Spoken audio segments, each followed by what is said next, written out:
everyone, and welcome to Vlogmas day number 8. Today we're going to sit down and do a Q&A that I know is tradition that we do every single Vlogmas. And so with that being said, there's a lot of questions, so let's jump right in. So first question came from the curated shelf. She said, "You're amazing and an inspiration." Thank you. Question: what has been your favorite part about being a stylist? So my favorite part about being an image consultant is seeing people transform and see more of what is possible for themselves. You know, I've loved seeing the glow up that women go through. I've worked with men and women, but women specifically, that go through cancer and divorces and new careers, promotions. One of my private clients right now are getting her ready to do her first TEDx talk and get her stage looks together. And I just love seeing women step into their light and see truly how beautiful they are and celebrate that, celebrate their uniqueness and help them create a wardrobe and a lifestyle for them that reflects who they are from the inside out. Style is so much more than clothes for me. And so seeing that someone's internal world is reflected outwardly in their clothing, to me, is just so powerful. She also asks, where do you think fashion needs to go next in terms of trends and style? I think trends and whatnot are a bit bland right now, if I'm quite honest. They're, you know, with the sea of neutrals, and you guys know, like, I'm wearing neutrals right now, but I find, you know, too much neutrals is a bit dull and boring. And the thing I don't like about trends is everyone just looks like a carbon copy of one another. Like, how many people can shop at Aritzia and Zara right now and all look the same in the Melina pant with like a little crop top and a blazer? Like, we've all seen it before. And not that, you know, people don't style it differently and whatnot, but when they're all in shades and neutrals, everyone just starts to look the same. And I think that that's boring, because a lot of women end up feeling like they need to fit into this envelope of trends, if you will, and there's no personal self-expression. We are not all the same.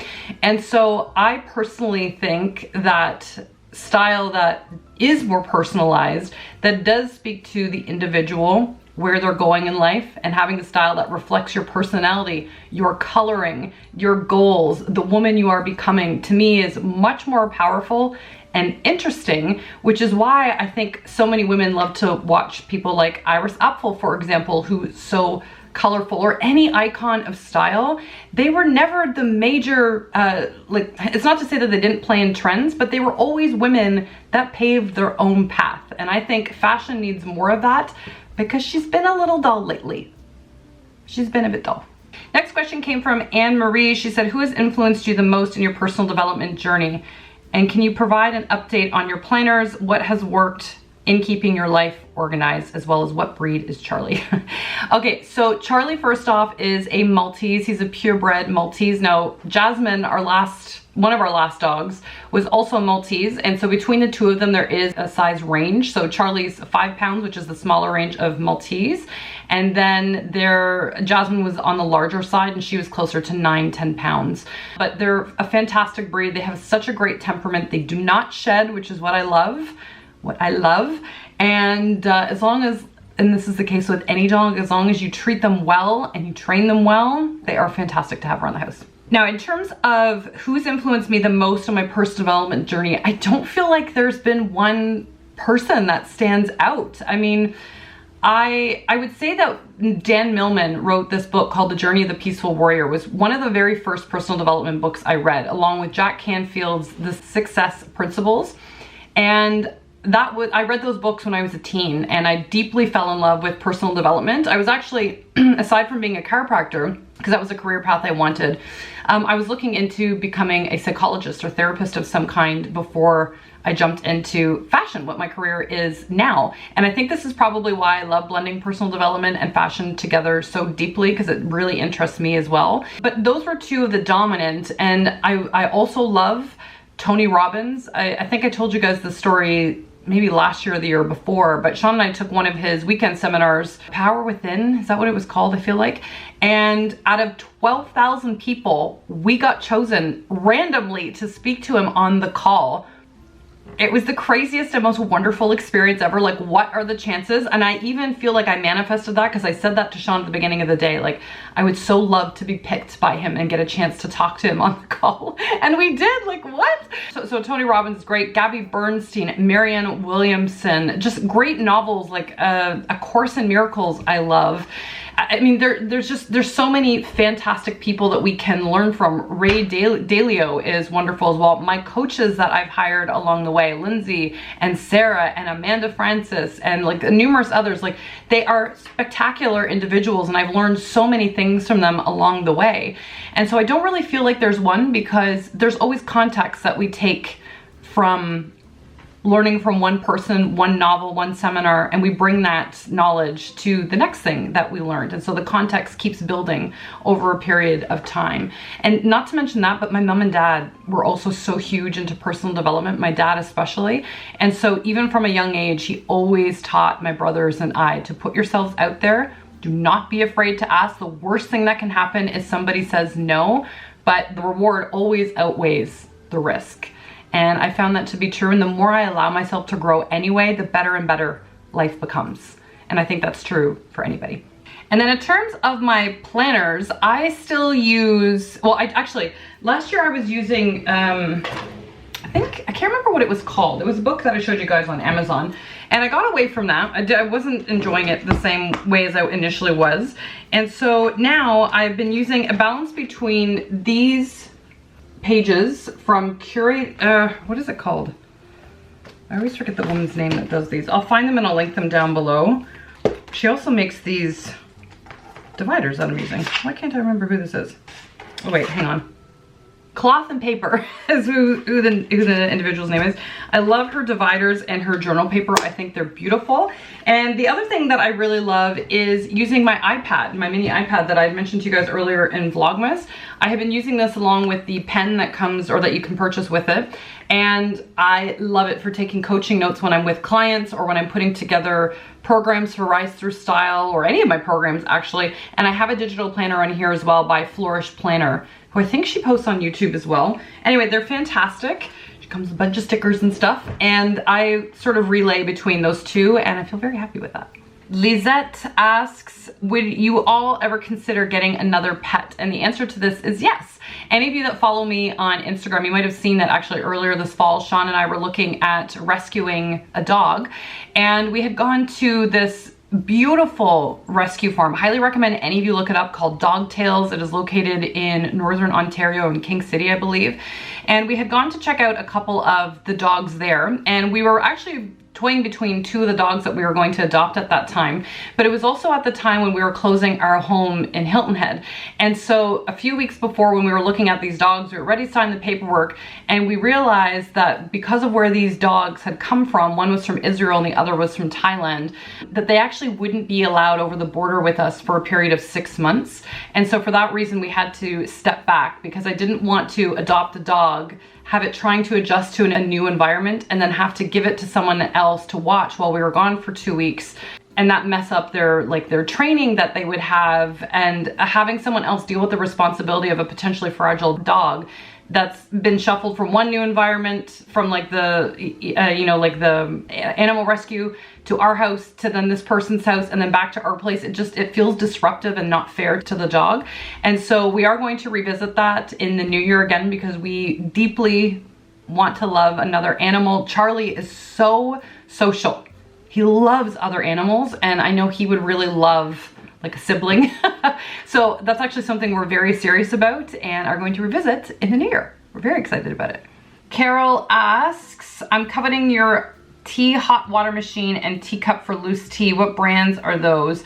So I will leave them linked down below, but the teacup is from David's Tea, and the tea kettle is, I think it's Breville if I'm not mistaken, but I'll find it for you and I'll link it down below. And then she also asked, what are some of your favorite places to shop for yourself and clients? So this varies, because every woman has different desires, different lifestyle needs, different goals, and she has different aspirations for what she wants to communicate. And so I don't have a go-to. I will say that one of my more preferred places to look often if I'm shopping in person for someone is Nordstrom, solely because they have different like personalities in the store. So it's just not a one specific aesthetic, if you will. Whereas like if you go into Banana Republic, that is a very specific aesthetic, a very specific person that's shopping in there, just like Aritzia is like that. And so I tend to like department stores for the fact that they have multiple personalities, if you will, in one store. And then I will take my clients to other places. I do also like Revolve. I love Frida's locally here in Toronto. I love Kimono Dragon. I love Green Bijou for jewelry, both of them for jewelry. Dylan Lex for jewelry. Like ASOS, depending on what I'm looking for. I love Totem. They are one of my favorite brands. Oh my God, they make beautiful, beautiful classic things, like stunning classic things. Monsieur Gabriel. I love Stode or Stod. I always think I'm butchering their name. They make wonderful things too. There are so many great places. Shopbop also has like really, really spectacular stuff, and Essence as well, which is a Canadian company. And I love sourcing designer pieces or higher end pieces on their website. They do a better like job of price matching for any of my Canadians watching, so you're not getting charged like all the duties and taxes. If you buy designer pieces from them, it ends up being cheaper than if you were to get it from any other like website. And Net-a-Porter and the Outnet. Those are some of my probably go-tos to look at for people, but again, completely depends on the person and what their needs are. Next question came from Mary Beth Duncan. She said, you seem to have moved away from posting videos about what you wore and closet reviews, etc. And maybe you're doing more private group content, trainings and the like. How is that going? Success seems to be going well, yes? And do you think you'll ever return to some of your former content type of videos? I have a feeling you are embracing and so enjoying your work. Oh, and you grew up in Hilton Head for summer vacations. That's so amazing. Okay, so a couple questions within that. So yes, I have gotten away from the what I wore videos and closet reviews. And honestly, most of it's just because this year has been so busy because I created 2 brand new programs alongside also creating new content every single month for Rise Through Style. My schedule has been off the wall because Rise Through Style gets new content every single week. So I'm always filming something for them, creating workshops for them, creating outfits for them, sourcing from stores for them, because we do stylist picks every month. And so that always keeps me very busy. But I also created my online color analysis training, which is a very in-depth, extensive program that took me months and months to put together. And I also launched Style CEO for stylists that want to grow their business, and that also took me months and months to put together. And so because of that, because those were my priorities and what keeps my business going are obviously clients and people that I can help in my world, those like money-making activities and the things that keep my business running, of course, had to take a priority. And so just my presence in general on YouTube was less than this year, like for that reason. Having said that, a lot of the fashion content that I used to cover here isn't resonating with me the same way anymore for the reasons that I expressed before, in that I like to blend personal development and fashion together. And so a lot of the content that you guys know and love that was here, I've merged into Rise Through Style, and then we go even more in depth to get into mindset and your surroundings and how your environment affects you. And we get to talk more about style in depth. The members can have me give them feedback on their outfits, help them shop their closets. We talk about body type and fit of things and the trends in that container. And so if any of you are wanting that, I would love to have you in my world and give you access to a stylist at a very affordable rate or way. And so that content, I don't know that it will fully return on YouTube the same way. I will definitely be posting content on YouTube for sure, but it will not be the same as what it is before. It will definitely be fashion oriented, but yeah, it'll just be different. I don't know what to tell you it will be as of yet. I haven't quite figured that out. You'll still have glimpses of some of the old stuff, but definitely not as often in the same tone, if you will. But yes, success is going very well, very, very well. I'm so happy. And I just feel like I'm serving more and more women and having more people get into this industry and helping more women feel confident. And that's always been my mission from the start when my mom inspired me to get into this industry, is to help women be, do, and have more, to help them feel beautiful and confident and glowing, because they deserve to feel, you deserve to feel like the beautiful goddesses you are. And so I'm always thrilled when my success grows, because it means my mission is expanding, my reach is expanding, and I'm helping more people in the process. And I think that's One of the things I've loved so much this year, aside from helping the stylist, was there was a woman in Rise Through Style, Vivian's her name, and she posted earlier this year about how her confidence has just grown exponentially. And she said a litany of other like nice things about just being in that container and how much she loves Rise, and it just gave me such a fuzzy feeling because I love it so much, right? And I like women helping other women, and I love the fact that I'm getting to help as many of you as I possibly can in the best way I know how. And so Rise is very special to me, and I love the women in there, and I love that I think I know all of your names in there now and that we just get to connect more deeply. It really feels like it's my mission, and I'm having so much fun putting things together for them. So success to me is helping other people and feeling fulfilled by your mission, and I definitely feel like I'm in that zone right now. Next question came from Susan. She said, how did you and Sean meet, and does his family live in Canada? So Sean and I met at a bar 20 years ago. I was celebrating my birthday and was a little tipsy, I'm not gonna lie. It was lovely. I'm sure I was, I don't know, I'm probably not very put together.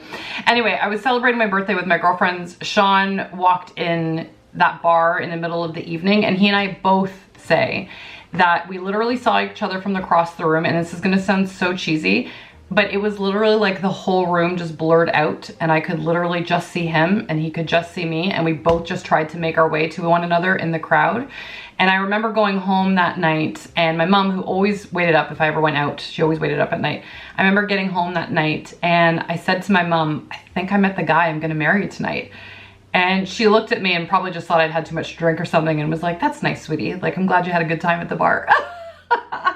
But that's how we met, and the rest is history. So it'll be 20 years this January that we've been like dating and together, and it'll be our 12th wedding anniversary this summer, which is very cool. But in terms of his family, they all live in Canada. They're a bit spread out. Some live out east, some are in southern Ontario, and then I know he has like very distant family, like extended family that I don't even know that he's ever met, or maybe he met once or twice, that live in Portugal still. But otherwise, everyone's here on home base. Debbie asks, how long does it take for the transformation between exercise and ready for your day? So without including like the exercise portion, once I've finished my workout and I go shower, depending on whether I'm washing my hair or not, from showering to full makeup and getting dressed is probably, I don't know, if I'm drying my hair and whatnot, 45 minutes or so. My makeup routine really honestly only takes me 10-15 minutes. Probably the longest is me figuring out what I want to feel that day in my clothing and picking out my outfit, and then also having to dry my hair, which is why oftentimes I've been letting it go wavy, except for in the wintertime it just falls and looks like just limp and ugly. Which is why I've been trying to curl it a little bit more. But 45 minutes at a max, because I kind of do the same thing over and over again, and yeah, feels good. So I've got it down like a fine oil. So 45 minutes at a max, but I'd say probably more regularly, like 30-35 minutes. Martine, I'm hoping I'm saying that right, asks, you have come a long way on your career. What's next? What excites you for the next year career-wise? You know what? Thank you. I'm so happy with how things have gone in my career. I always allow myself to be heart-led and leave room for the unknown, because as much as we all want to have to plan everything out, you know, rather than success or our lives going in this linear line, it just kind of goes like this and then spirals around and goes all over the place. And so I know that I'm happiest coaching right now and sharing personal development with style, and I feel like I'm very much doing that both with training the other stylists that are getting into color, getting into this industry, or that are learning how to grow a styling business. I love sharing that with them, but I also love doing that inside of Rise Through Style. And so I think right now my goal will be to grow Rise Through Style a little bit more, just because I've seen what a beautiful impact it's had on the women that are in the membership, and I love creating content for them. But I do love coaching, and so I will continue on that, maybe get into some speaking engagements next year. So I'm very, very excited. I was actually thinking about doing a live event for all of you as well, as which is what I expressed when Sean and I were down in Hilton Head. And so I have looked into some venues, and I would love to do a live event with all of you where, again, we're mixing fashion and we get to talk style and your transformation and your style statement, but also infusing that with your growth and the woman you want to be and how to make those steps happen. And so I'd love to do a live event too. That's definitely on my goal list for next year. I just think it would be so much fun for us to all get together, celebrate ourselves, and celebrate style. So cool. Janet says, was Charlie easy to, or sorry, she asked what kind of breed Charlie was. We said Maltese, and she said, was he easy to potty train? So my perspective in this is that any dog is easy to train as long as you're consistent. And Sean and I heard something when we first got Charlie, because he was only 12 weeks old when we got him. And someone had said to us that puppies can only go for as many hours as they are months old. And so being that Charlie was 3 months at the time, we knew he could only wait 3 hours to go to the bathroom. And so although it was a bit annoying, you know, Sean and I like staggered our sleep schedule and would get alarms going to get him out of the crate in the middle of the night, take him out to go to the bathroom. And then even during the day, because luckily I work from home, I was able to let him out frequently. But if we were going out to see friends or go for dinner, we had a timer and knew that we had to get back, or Charlie would come with us absolutely everywhere so that we could socialize him, but again, stay on top of his potty training. And so we're very happy that he has never had an accident in our house ever. And we just extended the hour as he became a month older and a month older and a month older, and he's never had an accident ever, which is great. Like, never in our house ever. He's wonderful that way. The only time he has is if he's gone to a friend's house and he smells like another dog, but we've now been on top of him for that as well, because that's not okay. So I would say he's been relatively easy to potty train, honestly, but we were so diligent about it, like so strict about it. And so that's why he's so good with it now. With the other training, as I mentioned before, we're looking for another form of dog training. But even then, when we were very consistent with it, because it's always on the dog owner, he's been so great. Like, dogs are so smart and they want to learn and they want to be able to communicate with like their family. And so I just feel like as long as you respect your dog, you give them lots of love and praise, and you're consistent, like take 15-20 minutes a day at least to like train and be with your dog specifically, the better and easier it will become. And then the next part of that question was, how do I determine what season I am? I don't know, and I really want to know. So this is something that I'm gonna say to all of you with love, but you gotta cut out the DIY color analysis thing. It doesn't work. And the thing that makes me crazy about this is if you guys really wanna know your season and you plan on investing your wardrobe behind it, make the investment in getting a professional analysis done so that you're not guessing with what your result is. And so you know that everything that you're going to be spending your money on going forward is in the right place. You know, I don't currently offer online color analysis anymore at the moment, but if you come join me on Instagram, I share my students on a regular basis that I've trained, and that I do look over a lot of their results to make sure that the accuracy is there as well. And so if you follow me on Instagram, you will see me talk about my students all the time because I love them so much. And so I'm gonna urge you to go in the direction of getting a professional analysis, because it will make your life so much easier. It takes all the guesswork out, and then you don't have to worry about it anymore. And then last question I'll answer for now is, someone said, how is decorating your new house? So it is very empty right now. Nothing has changed since we were last down there. There is one couch, 2 chairs, a bed, and 1 rug. And part of the reason that actually I'm going down to Hilton Head in 2 weeks is to be there for furniture delivery, because the companies that we've used is either CB2 or Crate and Barrel. And it's because they're the only furniture companies that actually schedule deliveries. Everyone else was like, oh, there's a 4 to 6 week window, which doesn't work when you don't live in the country. And so we've been using these 2 companies because you can schedule it, but they only come to the island twice a month. That's it. And so anyway, Sean and I wanted to catch them at the very last of December, because our intention was to spend part of the end of the year down there. And so I'm going down a week before Sean to get a small furniture delivery coming to the house at that time. And so It will just be slow like anything. I'm sure all of you homeowners know, or anytime anyone's bought in furniture, it's expensive. And so we're just taking our time, getting acquainted with this house, our feel for it, what we want and what our vision is with it.